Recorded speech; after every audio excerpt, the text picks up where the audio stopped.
Assalamualaikum warahmatullahi wabarakatuh. Innal hamdalillah nahmaduhu wa nasta'inu wa nastaghfiruh wa na'udzu billahi min syururi anfusina wa min sayyiati a'malina. May yahdihillahu fala mudhillalah wa may yudlil fala hadiyalah. Asyhadu an la ilaha illallah wahdahu la syarikalah wa asyhadu anna sayyidana Muhammadan abduhu wa rasuluh la nabiyya ba'dah. Allahumma salli wa sallim wa barik ala sayyidina Muhammad wa ala alihi wa sahbihi ajma'in. Amma ba'du, rabbi syrah li sadri wa yassir li amri wahlul 'uqdatam min lisani yafqahu qawli. Rabbi zidni ilma warzuqni fahma birahmatika ya arhamar rahimin.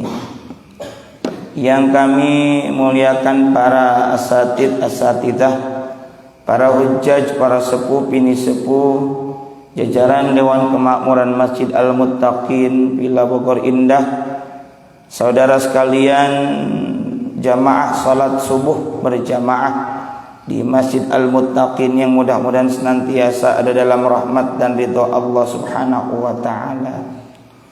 Puji dan syukur mari sama-sama kita panjatkan kehadirat Allah Azza wa Jalla yang senantiasa menganugerahkan segala karunia nikmatnya kepada kita. Utamanya adalah nikmat iman, nikmat Islam, nikmat sehat walafiat, dan tak lupa pula adalah nikmat waktu luang. Alhamdulillah. Dan semoga kita bisa menggunakan seluruh nikmat tersebut dalam rangka taat kepada Allah Ta'ala, sehingga dengan istiqomahnya kita melakukan taat kepada Allah, saat tutup usia nanti Allah wafatkan kita semua dalam keadaan husnul khatimah. Salawat beriring salamnya semoga senantiasa tercurahkan kepada insan teladan sepanjang zaman yang membawa umatnya minadz-dzulumat ilan nur, dari zaman jahiliyah menuju zaman Islamiyah.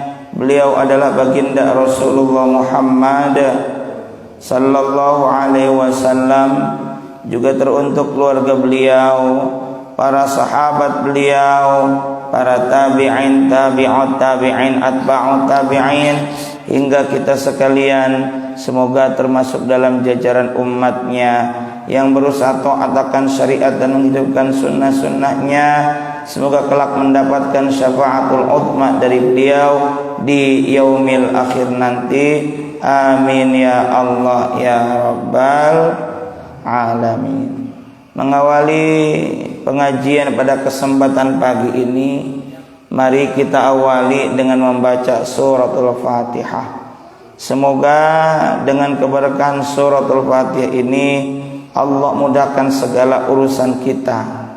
Utamanya Allah mudahkan kita semua untuk senantiasa melakukan taat kepada Allah Ta'ala. Dan juga dengan keberkahan suratul Fatihah ini semoga hasil ilmu yang bermanfaat dan barokah. Ala hadhihi niyyah wa ala kulli niyyatin salihah wa ila hadratin nabiyil mustafa Muhammadir Rasulillah sallallahu alaihi wasallam wa ala alihi wa azwajihi wa dhurriyyatihi wa ahli baitihi wa liman dakhala fi baitihil kiram. Syai'un lillahi lahumul Fatihah. A'udzu billahi minasy syaithanir rajim. Bismillahirrahmanirrahim. Alhamdulillahi rabbil alamin. Ar-Rahmanir Rahim. Maliki yaumiddin. Iyyaka na'budu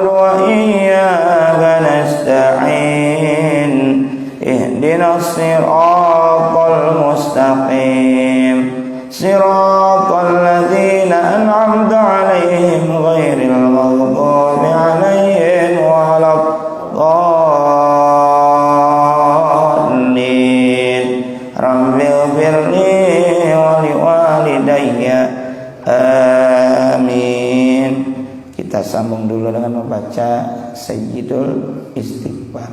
Silakan diikuti oleh para bapak jamaah sekalian. Bismillahirrahmanirrahim. Allahumma anta rabbi la ilaha illa anta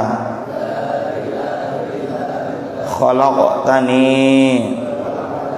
wa ana abduka wa ana ala ahdika wa wa'dika mastata'tu a'udzu bika min syarri ma sana'tu abu'u laka bi ni'matika alayya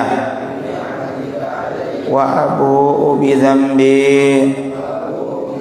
faghfir li fa innahu la yaghfiru dzunuba illa anta. Para bapak jamaah sekalian rahimakumullah, insyaallah bersama kami secara rutin terjadwal di tiap Ahad pekan pertama. Mohon maaf, Ahad pekan kedua kami diamanahi oleh DKM untuk menyajikan satu bahasan yang saya pilih. Temanya adalah secara tematik berkenaan dengan motivasi ibadah. Dalam hal ini supaya apa yang kita bahas ini terarah dan terukur, saya tentu tidak akan menyampaikan apa yang saya ucapkan, melainkan apa yang telah disusun oleh para ulama. Karenanya seperti di lembaga-lembaga keagamaan, lembaga-lembaga pendidikan keagamaan yang telah lama, yakni pondok pesantren, maka kami pun menggunakan literatur dari pondok pesantren supaya jelas arahnya, ketimbang ceramah tidak jelas arahnya.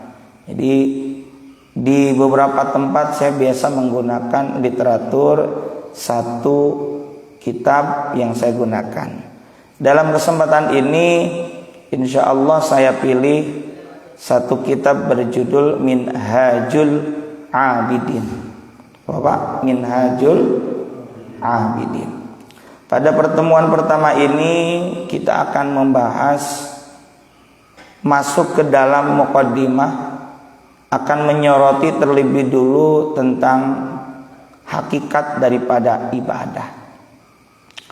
Para bapak jamaah sekalian rahimakumullah, kitab Minhajul Abidin ini adalah buah karya dari seorang ulama besar.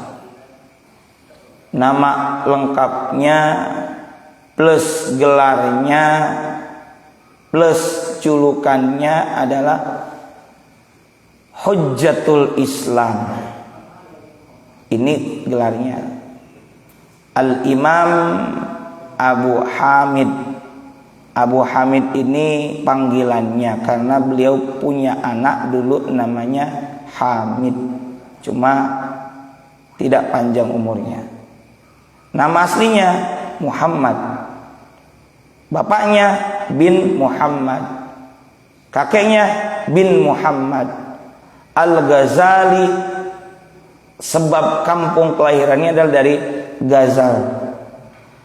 Ada juga yang membacanya zainya itu dengan tasdid Al-Ghazal, tapi itu tidak umum, yang artinya pemintal, tapi umumnya Al-Ghazali. Seperti bapak menyematkan kampung kelahiran bapak, misalnya dari Jakarta Al-Batawi, dari Jawa Al-Jawi, dari Banten Al-Bantani dan sejenisnya. Al-Ghazali At-Tusi dari Tus, Asy-Syafi'i karena beliau bermadzhab Imam Asy-Syafi'i.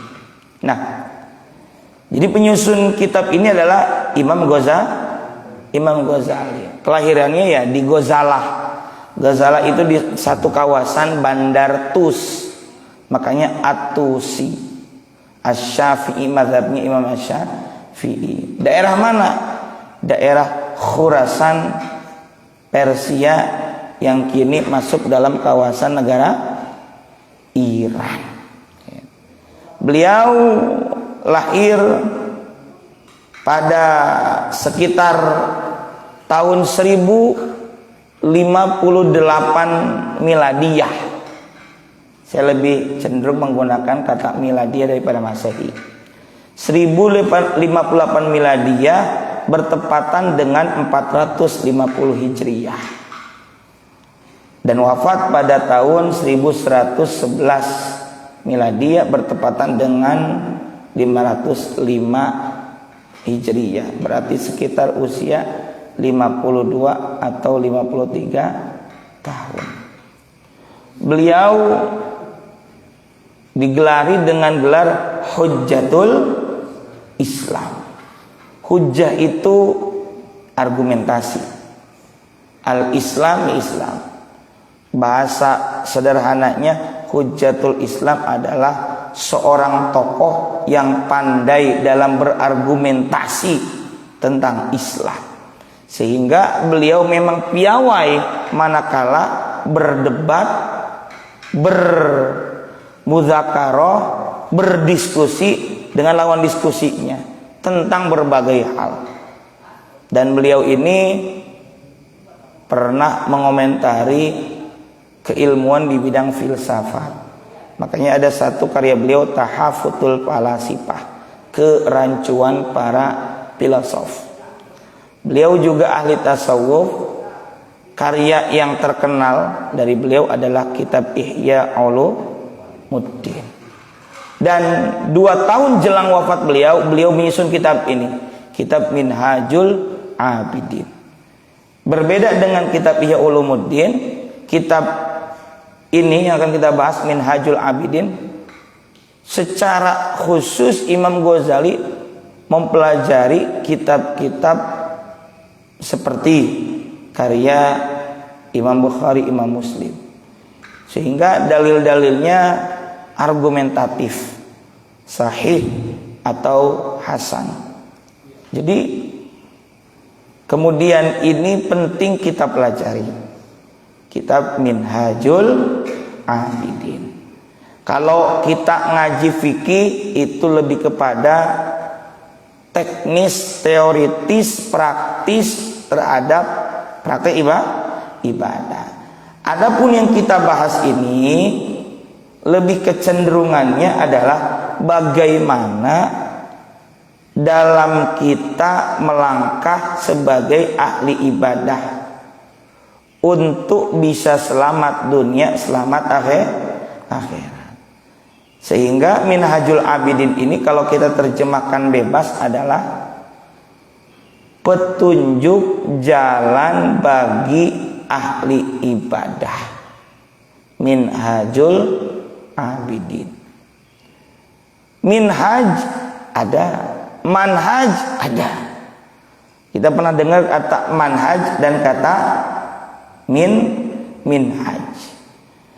Ada bedanya dikit-dikit saja, tapi pada intinya sama-sama juga. Minhaj dan manhaj sama-sama dari 3 huruf, nun, ha, jim. Dari 3 huruf tuh, nun, ha, jim, na, ha, ja.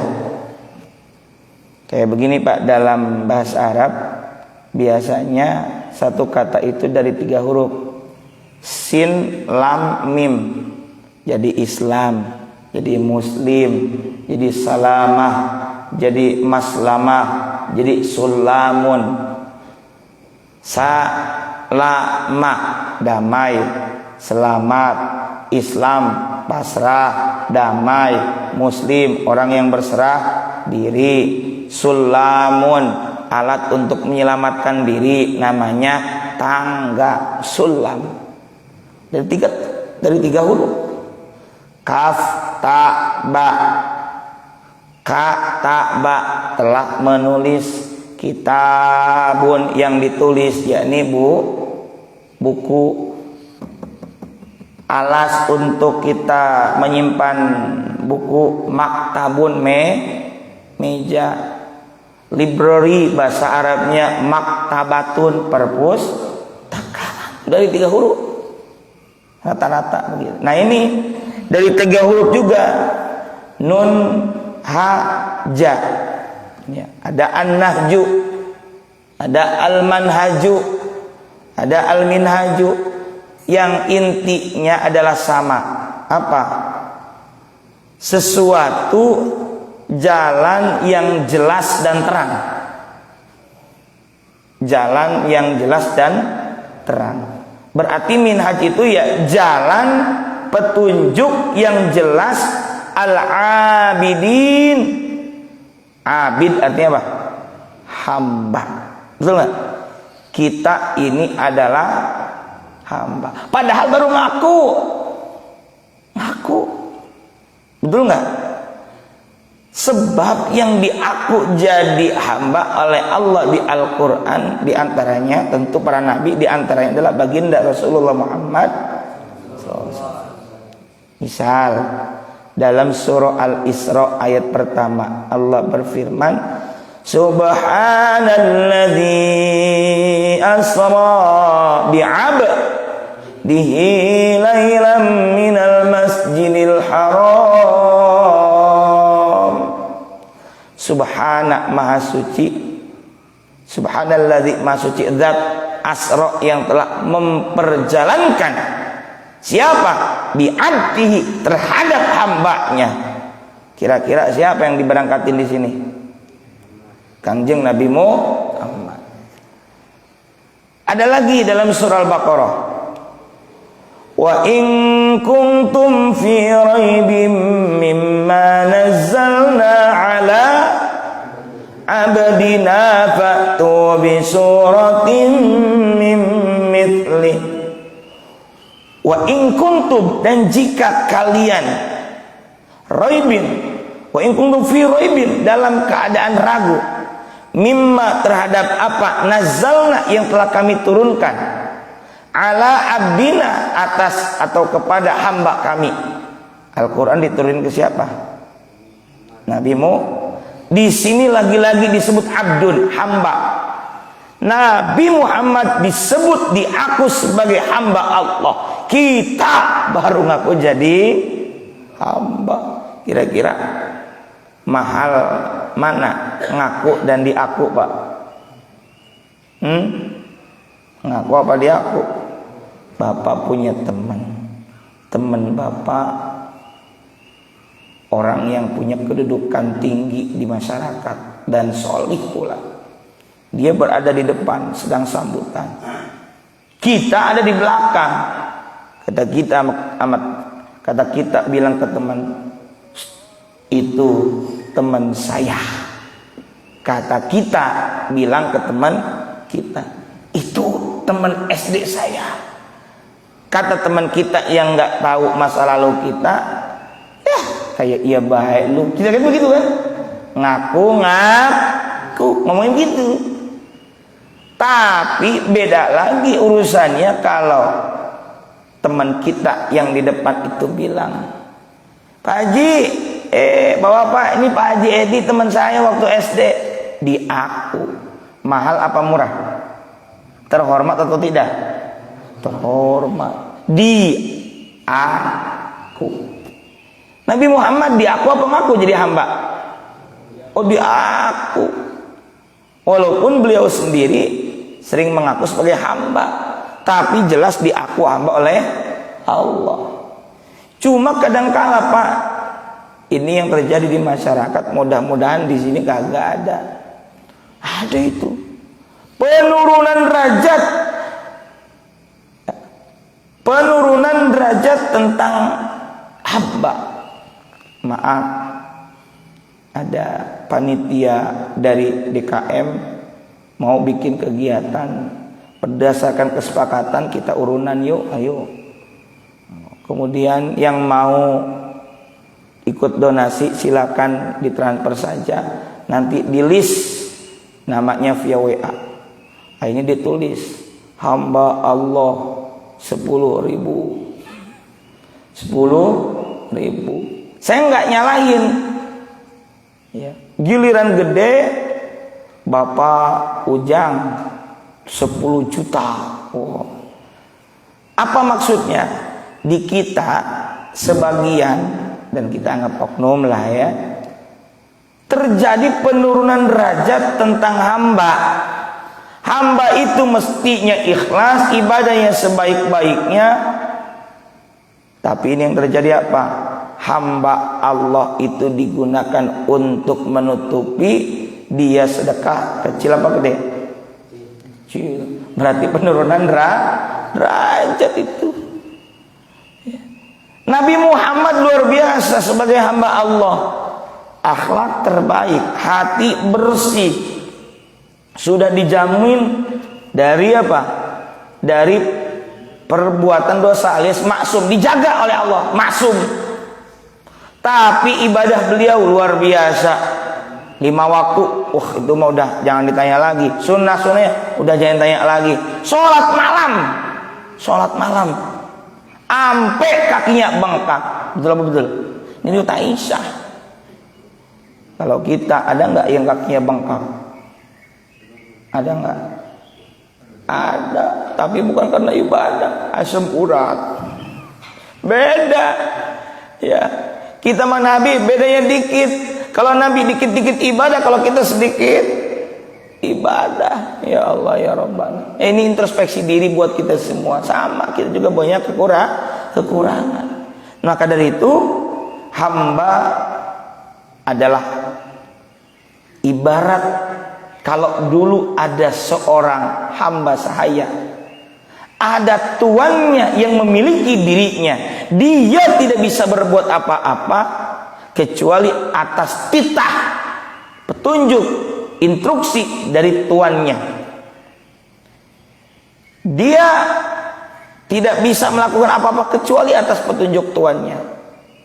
Dia tidak memiliki dirinya, sebab yang memilikinya adalah tuannya. Sama halnya kita, apalagi kepada Allah. Kita ini nggak punya apa-apa. Yang ngasih kita ini siapa? Allah Subhanahu wa ta'ala. Kita diciptakan oleh Allah, punya tugas utama. Allah berfirman, Bismillahirrahmanirrahim, wa ma khalaqatul jinna wal insa illa liya'budun. Dan tidaklah aku ciptakan jin dan manusia melainkan supaya beribadah kepadaku. Jadi tugas kita diciptakan oleh Allah ini tujuannya adalah untuk beribadah, menghamba. Illa liya'budun. Dalam beberapa kesempatan ayat Al-Quran ketika Allah memerintahkan wa'budun, fa'budun, di situ juga memiliki makna dan esakanlah aku.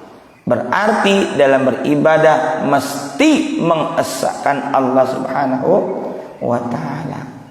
Tentang pengertian ibadah, misalnya secara terminologi, secara istilah ulama ahli tauhid dan hadis ibadah, yang dimaksud dengan ibadah adalah tauhidullah, yakni mengesahkan Allah. Ya emang dalam ibadah nggak bisa kita menduakan Allah. Masa iya kita menyembah satu sisi kepada Allah, satu sisi yang lain kepada selain Allah? Itu namanya menyekutukan Allah, syirik. Wa ta'zimuhu, dan mengagungkan Allah. Jadi dalam ibadah itu kudu apa? Mengesahkan Allah dan mengagungkan Allah. Manakala kita berucap takbiratul ihram atau takbir intikal, Allahu akbar, kita benar-benar menghadirkan Allah dalam diri kita. Kita esahkan Allah dan kita agungkan Allah seperti makna yang terkandung dalam takbir Allahu akbar. Allahu akbar. Dalam takbiratul ihram, dalam takbir intikal, atau dalam setiap ucapan takbir yang kita ucapkan, yang makna dari Allahu Akbar artinya Allah Maha Besar, kita sedang mengagungkan, membesarkan Allah. Jangan sampai lisan berucap Allahu Akbar, tapi kita malah meninggikan kita, menyombongkan diri kita dengan suara yang lantang dan kemampuan kita, padahal kita ini rendah, padahal kita ini hina, padahal mestinya yang kita agungkan adalah Allah Subhanahu wa ta'ala. Makanya kalau dulu dalam medan pertempuran, juga dalam sholat, itu takbiratul ihram diucapkan untuk apa? Mengagungkan Allah, mengkerdilkan kita.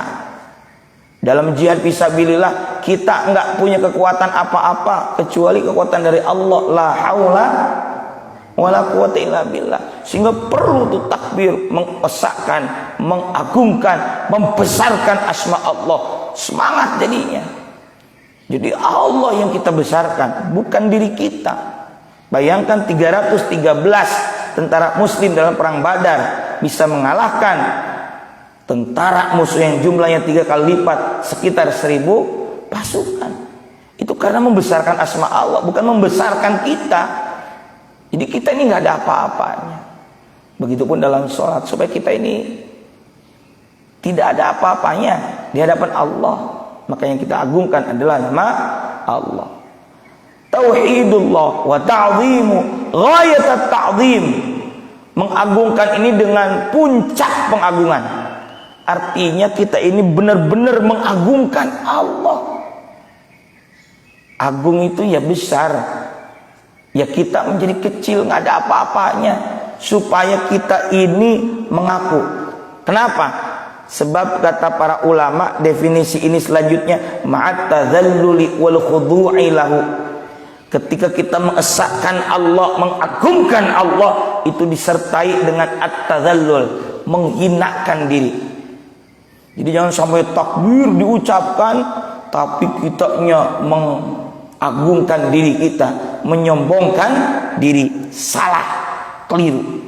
Mestinya kita merendahkan diri kita. Allah Maha Besar, kita hina. Allah Maha Mulia, kita tidak ada apa-apanya di hadirat Allah Subhanahu wa ta'ala. Wal khudu', dan tundukkan jiwa kepada Allah Subhanahu wa ta'ala. Sehingga para bapak jamaah sekalian rahimakumullah, efek dari kita ibadah, kenapa hati menjadi tambah tentram, kenapa yang gelisah menjadi hilang kegelisahannya, kenapa ketika beres ibadah seperti sholat, hati menjadi tenang, khusyuk, khidmat. Yang tadinya bingung, aduh cicilan belum dibayar, aduh tagihan udah siap menanti, aduh ini, aduh itu. Tapi beres ibadah kenapa ada ketenangan? Karena mestinya dalam ibadah itu ada tadi at-tadzallul wal khudu'. Kita rendahkan diri kita, turunkan tensi, gengsi, ilangin, biar kita bersandar kepada Allah, Allahus Samad. Biar kita berserah diri, tawakal kepada Allah. Kalau kita udah berserah, bersandar, udah dah, yang punya kuat mah Allah, udah dah, yang punya kendali mah Allah, kita nggak ada apa-apanya.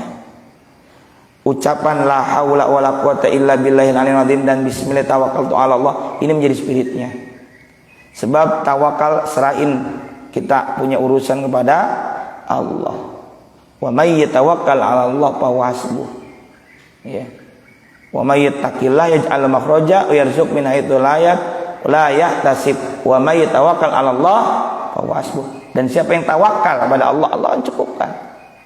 Jadi beres ibadah itu mesti begitu. Bukan ada sikap dan sifat merasa paling hebat, merasa paling khusyuk, merasa paling sholih, merasa paling rajin dalam ibadah. Tidak ada ungkapan itu, tidak ada.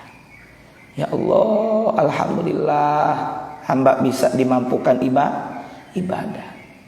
Jadi kita ini bisa jalan ke sini dimampukan oleh Allah, jangan sombong. Ya. Kenapa juga ada perbuatan dosa? Ya, selain itu tentu juga adalah perbuatan yang tidak baik, tapi ada hikmahnya supaya kita merasakan bagaimana bertaubat, bagaimana melakukan amal soleh yang sebelumnya sempat tersesat. Dan dari situ kita bisa merasakan betapa nikmatnya iman.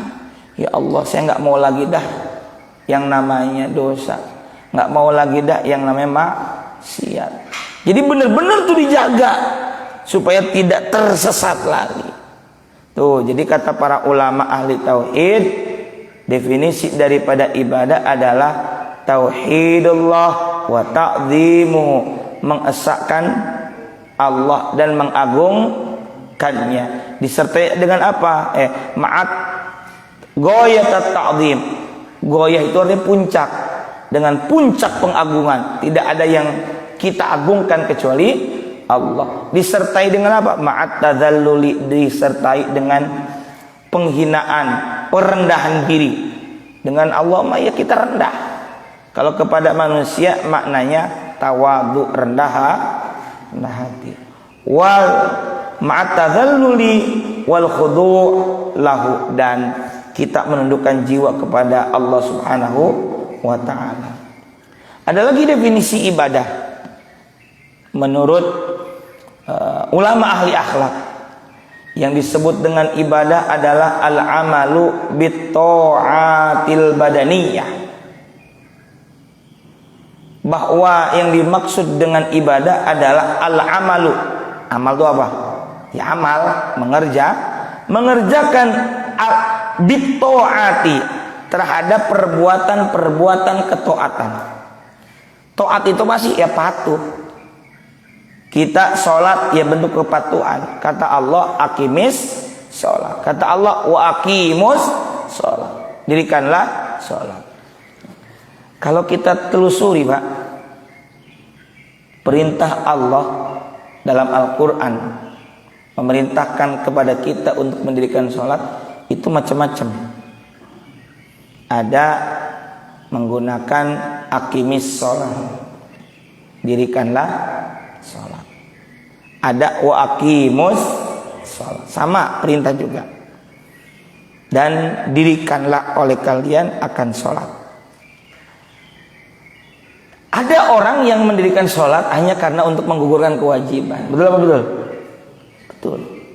Dan jujur, sebagai orang awam, apalagi anak-anak yang belum tahu secara hakiki tentang kewajiban dan bahkan esensi inti hakikat daripada sholat, ya pasti akan merasa terpaksa. Boleh ya nggak apa-apa. Kayak begini deh Pak, Bapak pagi-pagi harus sudah berangkat kerja ke Jakarta, bahkan kalau perlu sebelum adzan subuh sudah berangkat. Berat aslinya mah, tapi dijalani setahun, 2 tahun, 3 tahun, dijalani udah jadi biasa. Walaupun awalnya butuh dipaksakan dulu. Sama halnya kadangkala amal yang kita lakukan secara teknis kita paksain dulu. Secara teknis kita usahakan untuk ikhlas. Teknis saja ini mah. Karena di mana-mana juga butuh teknis. Mohon maaf, kita mendingan dipaksa masuk surga ketimbang ridho masuk neraka. Betul-betul. Begitu nggak apa-apa. Nggak biasa sedekah 20.000, biasanya sedekah 5.000, 2.000, paling banter juga. Berat juga ini ngeluarin 20.000. Bismillahirrahmanirrahim. Sekali, 2 kali, 3 kali, sudah lebih dari 10 kali, sudah menjadi sebuah tabiat kebiasaan. Betul-betul. Dan bahkan kalau tidak melakukan itu seakan-akan ada yang hilang. Betul nggak? Bapak bisa sholat duha setiap pagi 2 rakaat aja dulu, 2. Tiba-tiba di satu waktu Bapak ini ada uzur. Walaupun ada uzur, padahal nggak apa-apa, dari itu sunnah ini, tapi Bapak tuh ada kerasa ada yang hilang, betul nggak? Ya itulah, karena sudah menjadi bagian dari tabiat karakter darah daging. Itu bagus. Nah, pun demikian sholat mungkin mulanya ada yang tanda petik terpaksa menggugurkan kewajiban. Tapi kalau udah segede begini, udah lama jadi seorang muslim masih kepaksa juga, berarti belum mendalami esensi, inti, hakikat dalamnya ibadah. Jadi ada orang yang pertama itu. Ada yang kedua, dalam Al-Quran itu kata mendirikan sholat menggunakan fi'lul mudhari', kata kerja bentuk aktif, now and future. Kalau bahasa kita mah present ya, present. Bahkan ada future-nya.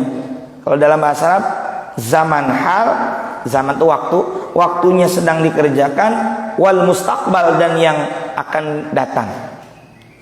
Misal dalam surah Al-Baqarah, ini yang sudah maklum tentang orang bertakwa itu, alladzina yu'minuna bil ghaibi wa yuqimuna shalah. Di antara ciri karakteristik orang yang bertakwa adalah ia iman kepada perkara yang gaib dan yuqimuna shalah, senantiasa mendirikan salat. Nah, ini udah aktif, sudah rutin mendirikan sholat, bukan diperintah lagi, sudah mulai belajar istiqomah. Ini yuqimunas sholat. Karena itulah di sini digolongkan sebagai ciri orang yang bertakwa. Kalau kita takwa, benar-benar takwa, imtithalu awamirillah wajtinabu nawahi, menjalankan segala perintah Allah dan menjauhi segala larangannya. Maka apa janji Allah? Ada ayat yang disebut dengan ayat 1000 dinar. Gimana bunyinya? Bismillahirrahmanirrahim. Wa may yattaqillaha yaj'al lahu makhraja wa yarzuqhu min haitsu la yahtasib. Itu disebut dengan ayat 1000 dinar.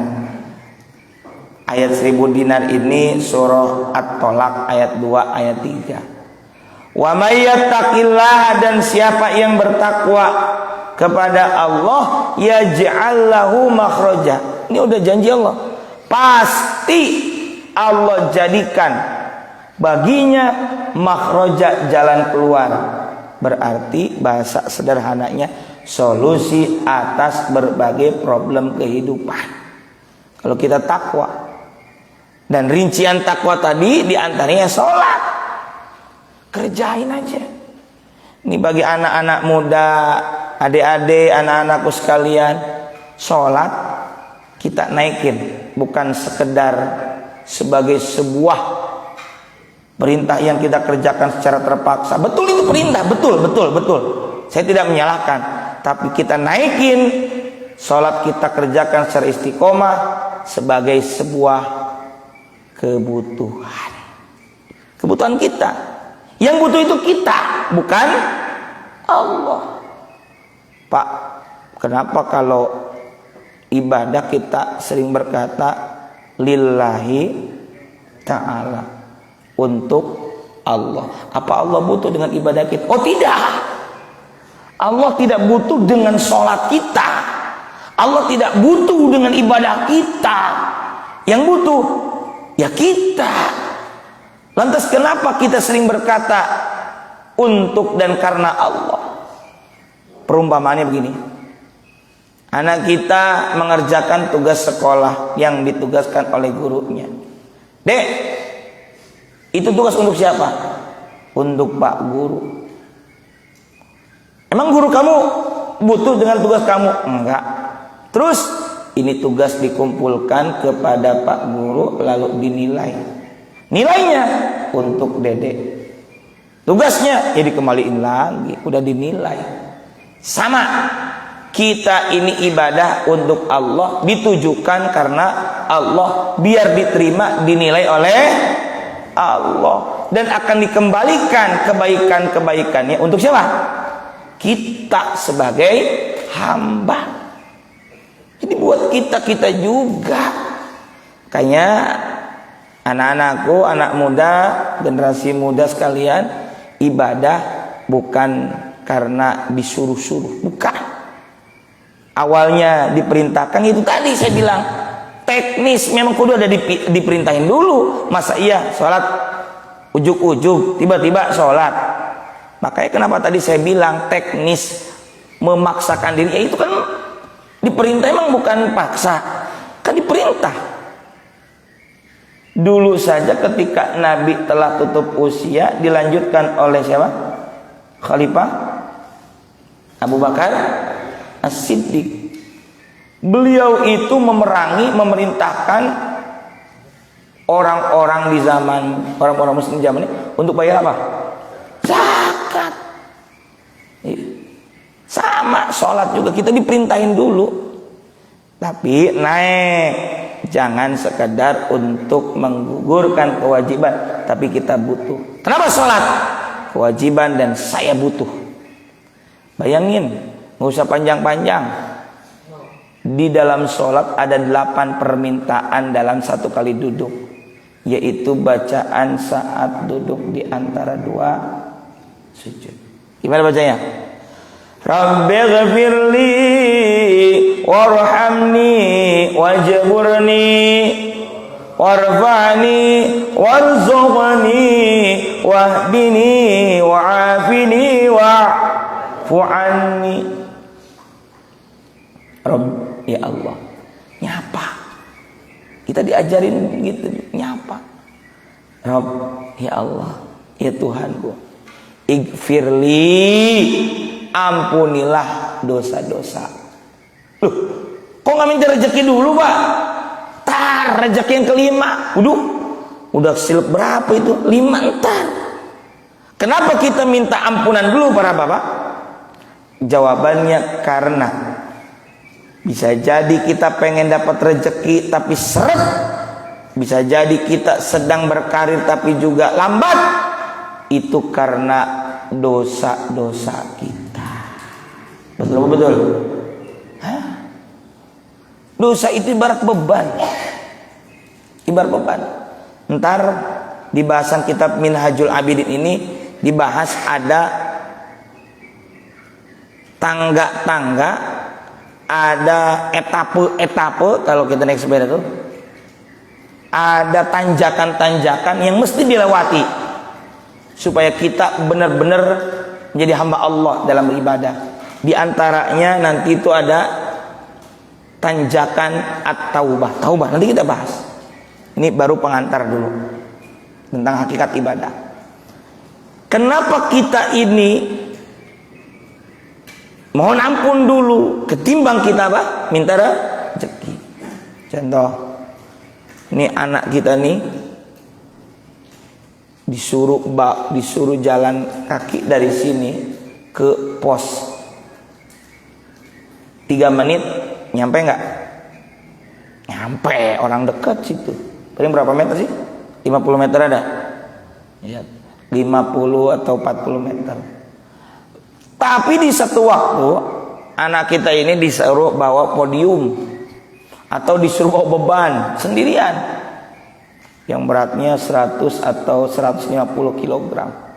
Kira-kira nyampe nggak 3 menit atau 5 menit ke depan kalau bawa beban? Nyampe nggak? Enggak. Berhenti dulu, tergopo-gopo, terengah-engah. Dosa kita itu ibarat beban. Kenapa ya? Introspeksi diri. Kok saya bisnis nggak lancar-lancar?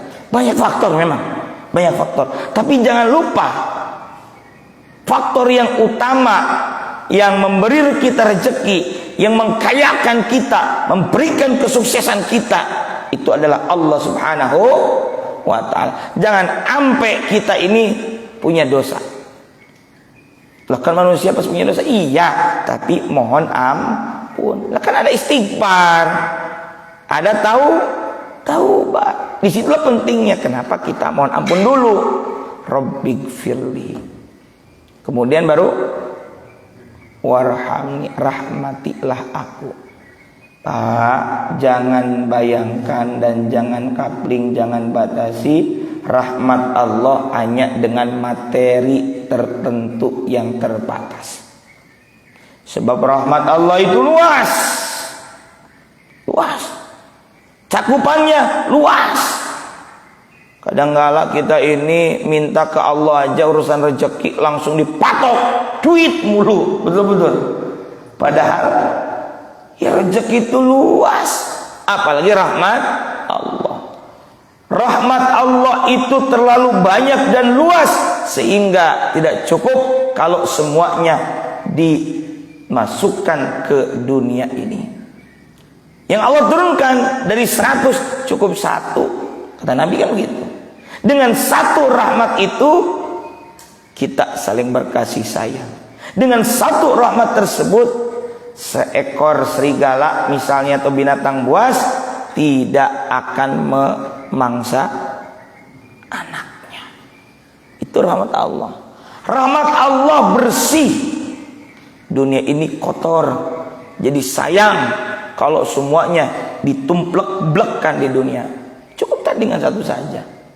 Dengan 1 saja kita bisa minum, lidah kita merasakan enaknya, cicipan rasa manis atau tidak, tenggorokan kita bisa basah setelah minum. Nikmat itu. Karena apa? Karena ada rahmat dari Allah. Makanya selalu terjemahkan, tafsirkan apa yang kita dapatkan, kebaikan-kebaikan di kehidupan kita adalah bentuk rahmat kasih sayang dari Allah Subhanahu wa ta'ala. Bangun sehat, alhamdulillah ya Allah, terima kasih atas nikmat darimu, rahmat darimu ya Allah, saya bisa ibadah, ini rahmat darimu. Sampai kita masuk surga juga bukan karena amal kita, tapi karena rahmat Allah. Pernah kan ada sahabat sedang kongkow menyebutkan amal masing-masing. Lalu kata Nabi, melihat Nabi bahwa mereka ini saling mengunggulkan amal. Bahasa kitanya nih, masuk surga itu bukan dengan amal, tapi sebab rahmat Allah. Apakah Anda juga ya Rasul? Iya. Dulu tuh ada sempat rame, Pak Kures ditanya begitu. Lalu kata Pak Kures bahwa masuk surga dengan amal, mengutip di situ. Iya. Jadi orang masuk surga bukan dengan amal tapi dengan rahmat Allah. Anda juga ya Rasul? Iya. Kemudian ada yang bilang Rasul nggak masuk surga. Bukan begitu. Sedang mengutip hadis tersebut bahwa masuk surga bukan sebab amal kita. Sebab kalau dengan amal kita ditimbang-timbang, kira-kira beratan mana? Amal baik apa amal buruk? Oh, ngaku aja sama sih juga banyak dosanya, betul nggak? Wah, loh, kita bisa beramal juga sebab rahmat Allah. Jangan sombong. Dari tadi saya bicara itu rahmat Allah. Dibuat lupa aja saya sedikit sebentar oleh Allah. Udah saya juga nggak bisa ngapa-ngapain. Rahmat Allah ini semua. Loh, terus buat apa kita beramal? Nah, tadi Allah memasukkan kita ke dalam surga sebab rahmat Allah, kasih sayang Allah. Dadah, kasihan, masukin gitu. Ketika sudah di surga, baru amal tersebut diantaranya akan memposisikan dia di surga yang mana, begitu. Karena kan ada pintu-pintu surga yang mana nama-namanya itu berdasarkan nama amal.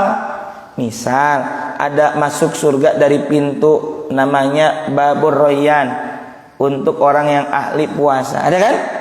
Ada yang ahli sodako, macam-macam. Jadi supaya ketahuan, oh amal di dunianya begini, masuk ke situ. Sampai Nabi pernah bilang begini kan, anak wakafilul yatim fil jannah kahataini.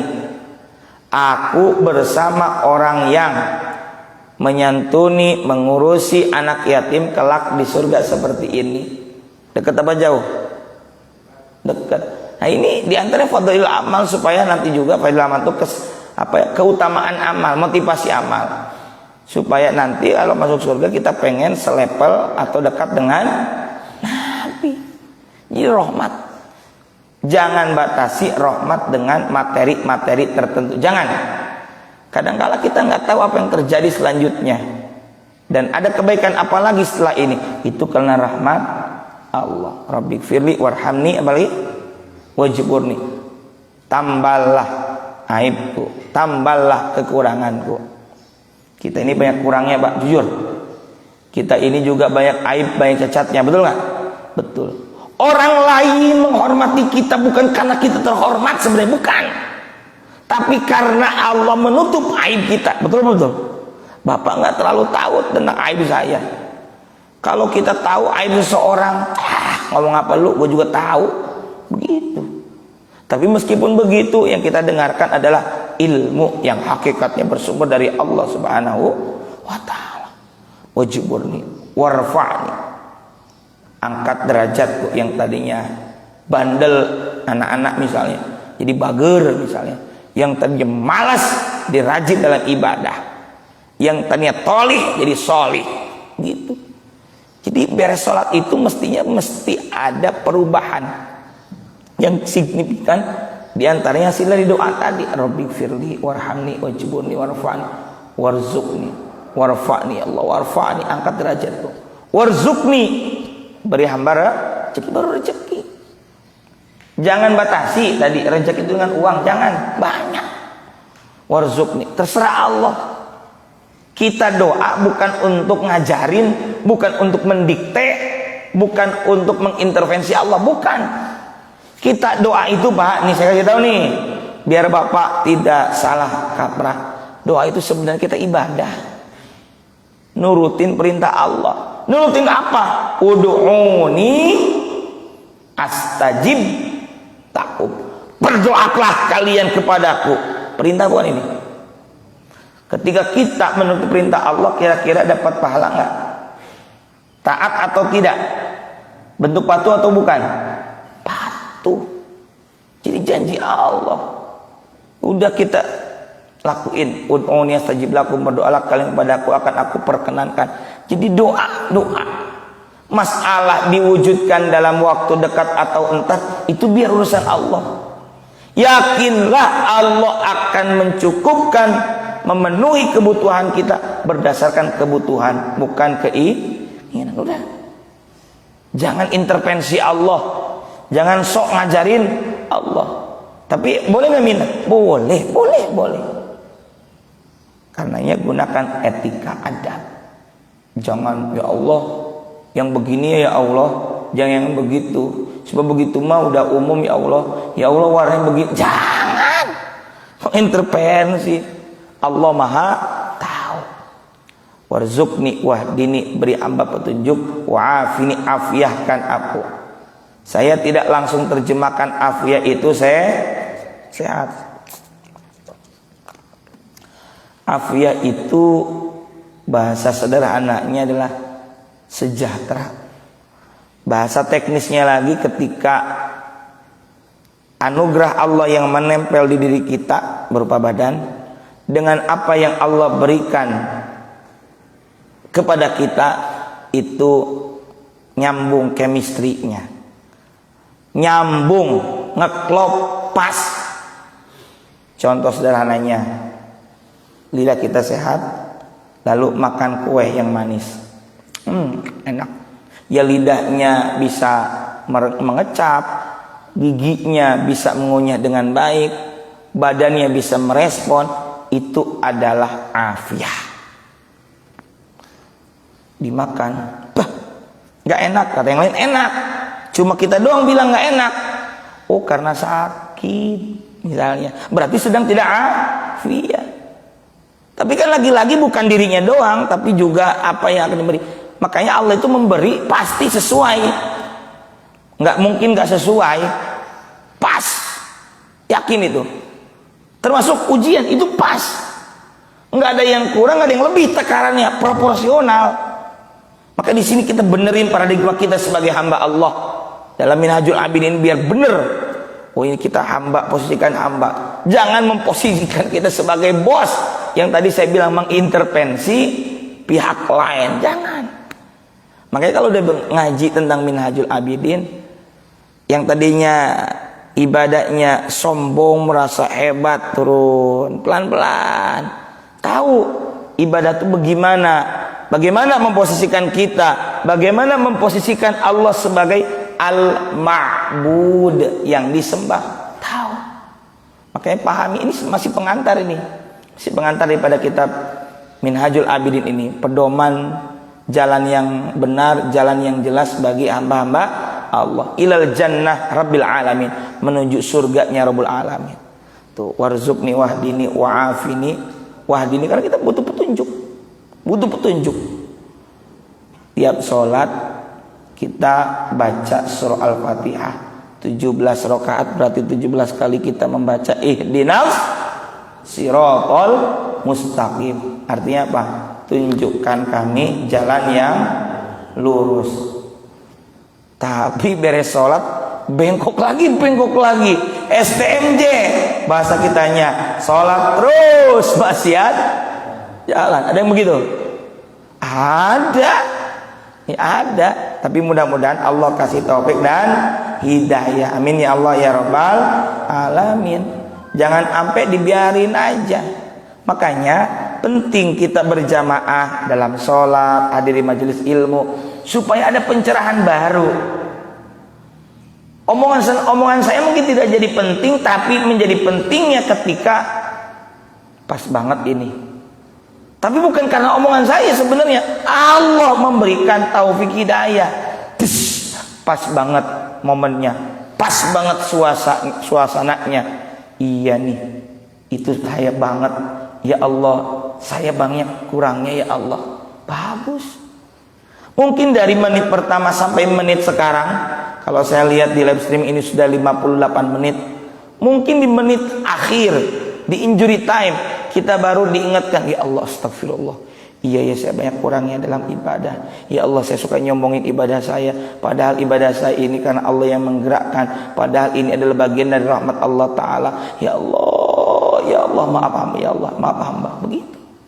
Jadi para bapak jemaah sekalian, kita butuh petunjuk dari Allah Ta'ala. Wahdini wa'afini wa'fu anni. Baru wa'fu, maafkan. Hapuskanlah kesalahan-kesalahanku. Kita banyak dosa, yang disengaja maupun disengaja banget. Kalau tidak disengaja, ya kita doa Rabbana la tu'akhidna in nasina aw akhtana. Ya Allah, apa itu?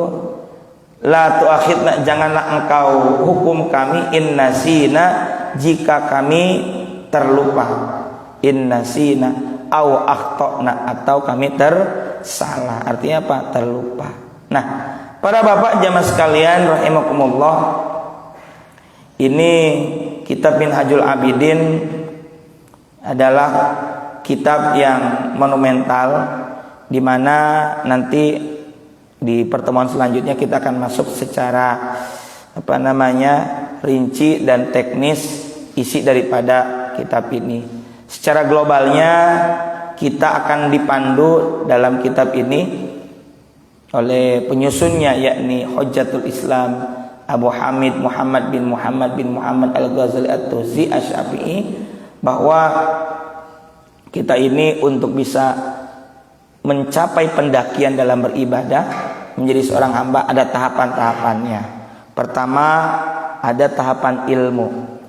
Mana saja ilmu-ilmu yang wajib dipelajari, sehingga kita ini kalau mau beramal mesti didasari dengan ilmu. Kata Imam Ahmad bin Ruslan di dalam kitab Matan Zubaid, fakullu man bi ghairi ilmin ya'malu a'maluhu mardudatun la tuqbalu.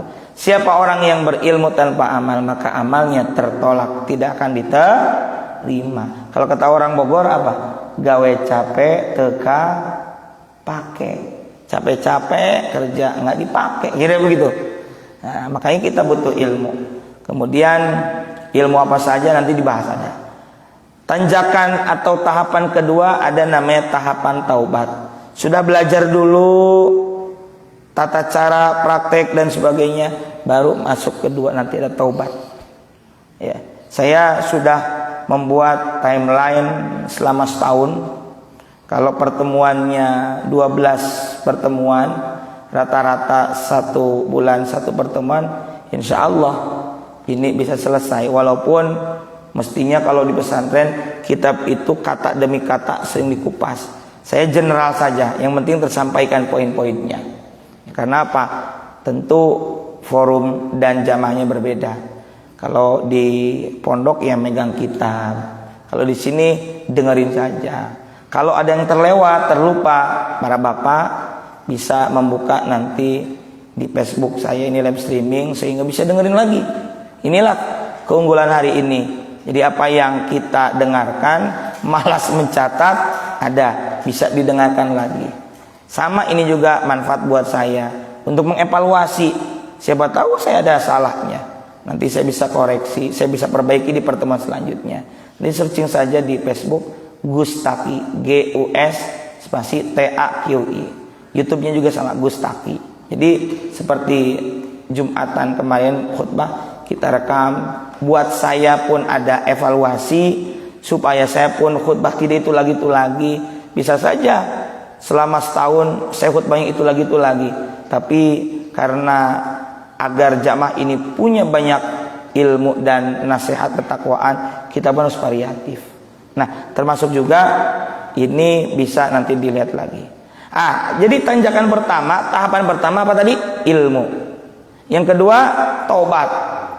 Yang ketiga, ada namanya siap-siap Pak kalau udah taubat. Siap kita ini menghadapi penghalang. Ada tahapan penghalang. Jangan kira Pak, kita ibadah itu gampang. Oh enggak. Ada orang yang baru taubat.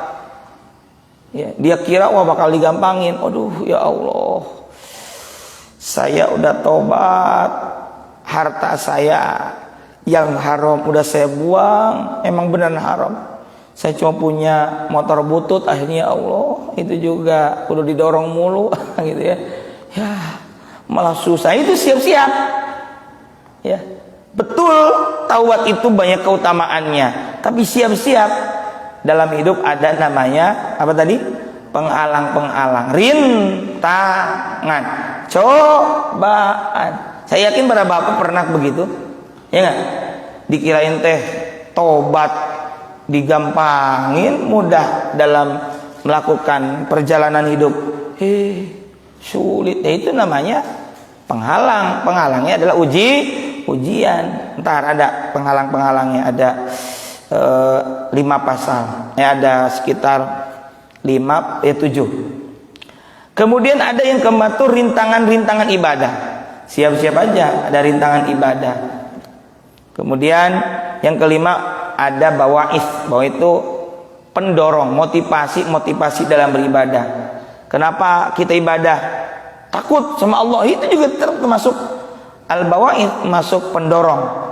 Kenapa kamu ibadah? Saya berharap rahmat Allah, roja namanya. Jadi itu bagian dari pendorong. Ada lagi yang keenam, siap-siap, hati-hati. Imam Ghazali sudah mewanti-wanti, awas, nanti ada pendakian Aqabah namanya itu perusak ibadah. Termasuk di dalamnya adalah ujub. Apalagi tuh? Sombong, takabur ya. Tidak ikhlas dalam beribadah, alias ria. Itu siap-siap tadi bahas itu. Jadi oleh beliau diformulasikan buat kita. Dan yang ketujuh ada namanya tahapan atau Aqabah pujian dan syukur. Artinya kita bersyukur kepada Allah Subhanahu wa taala. Ada berapa Pak tahapannya? 7. 1 ilmu, 2 tobat, 3 penghalang, 4 rintangan ibadah, 5 pendorong ibadah, motivasi, ke-6 perusak ibadah, yang terakhir pujian dan syukur. Jadi itu 6 akan kita kupas insyaallah setiap pertemuan itu 1. Kalau panjang taubat bisa kita bahas 2 pertemuan misalnya. Yang jelas kita ini bisa paham, itu toh caranya kita menjadi hamba Allah. Ya, biar kita ini ibadah. Bahasan ini bahasan general, artinya kita bisa lintas madhab. Kita tidak mempermasalahkan mau mazhab apapun. Yang penting kita sama-sama sedang beribadah menuju Allah Subhanahu wa taala. Ala kulli hal, ini saja yang bisa kami sampaikan. Jika ada pertanyaan kami persilakan. Baik, kalau tidak ada, kita tutup saja dengan doa. Semoga Allah memberikan nilai manfaat dan barokah atas ilmu yang kita pelajari pada kesempatan pagi ini, dan menjadi penyemangat kita untuk senantiasa menghamba beribadah kepada Allah Subhanahu wa taala. Kalau Bapak ingin iseng-iseng cari, silakan. Kalau yang Telegram tuh suka ada tuh, cari aja terjemahan Minhajul Abidin, suka ada grupnya tuh. Ya, terjemahan aja gampangnya, atau download di PDF-nya di Google, silakan gitu ya. Minhajul Abidin, terjemahannya aja gampang kok, banyak ya. Ya, aslinya tebel tapi mudah kok bahasanya. Tergantung memang kalau terjemahan siapa yang menerjemahkannya. Baik, kita tutup dengan doa. Astagfirullahaladzim ya Maulana ya Ma'bud ya Karim ya Allah ya Mujibas Sa'ilin. Amin ya Allah ya Rabbal Alamin. Bismillahirrahmanirrahim. Alhamdulillahi Rabbil Alamin. Hamdan na'imin hamdan syakirin, hamdan yuwafi ni'ama yukafi mazidah. Ya Rabbana lakal hamdu wa lakas syukru kama yanbaghi li jalali wajhikal karim li 'azimi sultanik. Allahumma salli ala nuril anwar wa sirril asrar tiriyakil aghir miftahi babil yasar sayyidina wa maulana Muhammadinil mukhtar wa alil athar ashabil akhyar adada ni'amil ifdali. Allahumma ij'al hadza jam'ana jam'an marhuma wa tafarruqana min ba'di tafarruqan ma'suma. Allahumma iftah lana abwabal khair wa abwabal barakah wa abwabal ni'mah wa abwabal sihah wa abwabal salamah wa abwabal jannah wa abwabal maghfirah. Allahumma arinal haqqa haqqan warzuqna ittiba'ah wa arinal batila batilan warzuqna ijtinabah. Allahumma iftah lana abwabal khair wa abwabal barakah wa abwabal ni'mah wa abwabal sihah wa abwabal salamah wa abwabal jannah wa abwabal maghfirah. Allahumma rabbana anfa'na bima 'allamtana, rabbi 'allimna alladhi yanfa'una, rabbi faqina faqih lana wa qarabatil lana fi dinina ma'al qadri untha wa dzakar. Wa hasbunallahu wa ni'mal wakeel wa la haula wa la quwwata illa billahil aliyyil azim. Wa sallallahu ala sayyidina Muhammad wa ala alihi wasallam. Subhana rabbika rabbil izzati amma yasifun, salamun alal mursalin walhamdulillahi rabbil alamin. Mohon maaf atas segala kehilapan, kekurangan, kealpaan yang kami sampaikan. Yang benar mutlak dari Allah, yang salah tentu dari kebodohan al-fakir. Wallahul muwaffiq ila aqwamit thoriq. Wassalamualaikum warahmatullahi wabarakatuh.